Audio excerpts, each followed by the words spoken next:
So today we're going to look at what it's like to actually charge your Tesla. This mostly applies to a lot of electric vehicles. If you're able to have charging access at home, it makes having an electric vehicle much easier because it's just like plugging your phone in. You know, you wake up every day just whenever you're ready to use the car and you have a full charge or whatever you set the charging limit to. So I will briefly touch on that point because there's a lot more people getting electric cars now, specifically Tesla cars, which is great to see. But not everybody's aware of what you should be charging to, and a lot of people are charging to 100%. And not every Tesla model is recommended to charge to 100% unless you need to. The reason for that is battery degradation. So if you consistently charge to 100% on one of the high density energy packs, it's going to degrade the battery. The exception, at least in the United States right now, that may change, but the exception would be the new standard range Model 3s. Those come with what they call an LFP battery pack. And it's a great battery as well. It's just lower density, lower power density, and it's actually recommended to charge to 100% because of the way that the battery gets calibrated as well. And another easy way to know is your Tesla will actually recommend to you to charge to 100% once in a while if you have one of these cars anyway, whereas if you don't have that type of battery, you're not going to have the recommendation to charge to 100%. And if you don't have that car, I normally charge to 80%. I mean, I think Tesla says 80 to 90. So it's up to you. I mean, for me, 80% charge is way more than enough for any normal day, even if we're going across town and back and forth, unless we're going on a road trip. And on a road trip, it's different, and sometimes we do charge to 100% if we're trying to avoid charging. I mean, that's really just up to you. But let me show you how simple it is. We have our Tesla mobile charger. These don't come with the vehicle standard anymore. So if you buy a new Tesla and you don't already have a charger, you're going to get the option to check out either the wall connector or the mobile charger. Everybody has a different opinion. I personally would say stick with the mobile charger. Why? Because it's a little bit cheaper. You're going to get a little bit slower charging, depending on the vehicle actually. And for this vehicle, the Model 3 standard range, we're actually getting the max that it'll charge even with a wall charger. So on the Model Y and S and X, you might lose a little bit of charging speed, but I don't think it's, if you only had to choose one, I'll put it that way. If you only had to choose one, I would go with the mobile connector. Why? Because you can use it at home. I mean, we keep ours plugged in, but if you wanted to, you can unplug it, swap the tip out. So Tesla sells different adapters for the mobile connector. It comes with the regular 110, what you would use in your wall here in the U.S. But you can get the NEMA 1450, which is what I would say most people use when they have a higher voltage level 2 setup at their house, and that's the most common. It's the same plug that a lot of RVs use. But yeah, enough talk about the chargers. Basically, you just grab your charger, the charging handle. It has a little button on there. That's not the only way you can open up the charging port. You can tap on it and it'll open. You can press the button on your app to open the charge port and it'll open. You can also open it from your screen settings. But the way that I normally do it, just hands-free, I just press the little button on here. As you have it close, it'll pop open. it'll show white, and once you plug it in, blue means it's communicating, and once it turns to green, that means it's flashing. And that's really all there is to it. It's super simple. You never have to worry about not having a charge. You don't need to stop at a gas station. Um, yeah, it's so much easier. I love not having to go to a gas station, unless I have to stop and go to the bathroom, but that's different. So thank you for watching, and I'll see you soon. Dive a little bit deeper into the charging options that I was discussing in the video on how to charge your Tesla. So there's two things that I mentioned. There was the Tesla wall connector and the mobile connector. See, we can see both options here. Um, so in the video I mentioned that if I could choose only one, it would be the mobile connector. And that's because you can do level 2 charging, um, and you can use it to travel with as well. So I'll give you one really good example. We like to go a couple times a year to a cabin in the mountains, and there's not a charging station there.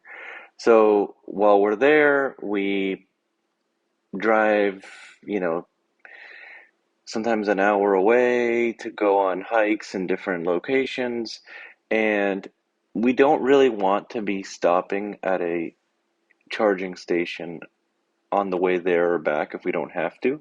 So that's another convenience of having an electric vehicle is as long as there's electricity around, you can charge. And I mean, I could tell you so many stories of just finding a plug, like in a parking garage, in an apartment complex, and staying at an Airbnb. You know, would it be ideal if the place had a level 2 charger? Sure. And that that would be your number one choice, but not every place has that, and you don't want to get stuck not having a charger if you need one. So that's the advantage of the mobile connector. Let's look at it a little bit deeper.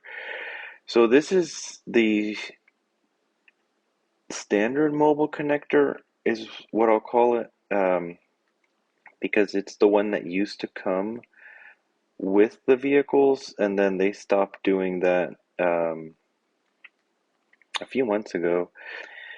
So the mobile connector comes with the NEMA 515 adapter, which is pictured here. This is going to be your standard three-prong, 110 volt outlet that you would have here in the United States. And it also comes with the NEMA 1450. So that would be your level 2 charging plug. This is a very, very common plug. Um, most RVs use this plug, so if you happen to be at a campsite and you wanted to plug in and get level 2 charging, I'll tell you, we actually once camped out of our Model Y, and it's really not that bad at all. It does have camp mode, which keeps the climate control on, and you could still watch your entertainment, have the phones charging on the wireless charging pad. So it's pretty great. Um, Now back to the let's go to the wall connector. The wall connector is great. I mean, I don't have a reason to recommend against it. I just say if you could only choose one, then you might want the mobile one because you could take it with you and you could use it at home as a standalone level 2 charger as well. Um, Here's where you will see that there can be, and I say can be because there's two things at play here. One is, can your car level 2 charge at this speed anyway? Um, our Model 3 will not charge faster if we have a wall connector or if we have the mobile connector. And it's not much of a difference. I mean, this one says it adds 44 miles an hour. If we go back here to, I skipped it, to the mobile connector, this one says up to 30 miles an hour. So it's a bit of a difference, but it's nothing that would really matter if you're just charging your car at night. So I've never had an issue with the car not charging enough, but you know, if you wanted to spend the extra money, that's fine. It'll charge faster.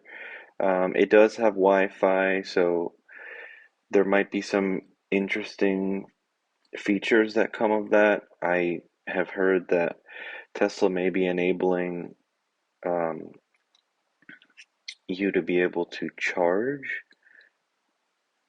for use on the Tesla wall connector. So you have to keep in mind that the Tesla wall connector is not just for residential use. This is actually what you would see in a lot of hotels or apartment complexes, um, parking garages. If they have a Tesla charger, a Tesla specific charger, they're probably going to have this. So in those cases, if you have an Airbnb, for example, it would be worth it to get the wall connector because you could potentially charge per use and not have to be worried about, eventually when everybody is or most people are driving an electric vehicle, that your electric bill is going to shoot up on your rental property. Um, and you could charge per use, and that would be a really nice feature to have. So I just wanted to show you guys here on the Tesla website because if you're in the market for a Tesla, you're going to have to make this decision on if you're going to purchase the wall connector or the mobile connector with the purchase of your vehicle. Um, and we can look at that real quick just to show you. Let's say you were in the market for a Model 3, which is an insane deal right now. The way that the prices have dropped is incredible. Tesla's just continuing to find ways to manufacture the cars um, at a lower cost, build more efficiently. I mean, I just got done watching Investor Day, and it's incredible. But you can get a Model 3 for $42,990, and this doesn't include in the U.S. we have the $7,500 tax credit that you can claim on your taxes when you file. So, I mean, that's huge. That's huge. On top of what you already save having an electric vehicle and a Tesla that has proven reliability, that's that's incredible. Um, but as you're ordering your car, you would choose your different options, and the final option that you get is charging. So you either get to choose the wall connector and or the mobile connector. So you can make that choice at the purchase uh, moment of your vehicle, or you can add it on later. Usually, the service centers will have at least one of these options in stock. But I just wanted to make this video to show you guys how easy it is to charge your Tesla or your electric vehicle. I mean, it's basically going to be the same process. It is so convenient. You save so much money compared to gas, and not just. I mean that there's so many financial arguments to driving an electric vehicle, but you can also feel good about the decision knowing that you're not adding to carbon emissions every mile that you drive. every minute that you're idling, um, or not idling because you don't idle an electric vehicle, but you could sit there with the vehicle on and you're not producing emissions. I mean, it's like those little things that make such a big difference. You know, you can be in your garage with the garage door closed, and you don't have to worry that you're gonna die from carbon monoxide poisoning while you sit in your car or if you fall asleep in your car. And it's just a really, really amazing choice all around. Highly recommend getting a Tesla. I don't think you can go wrong.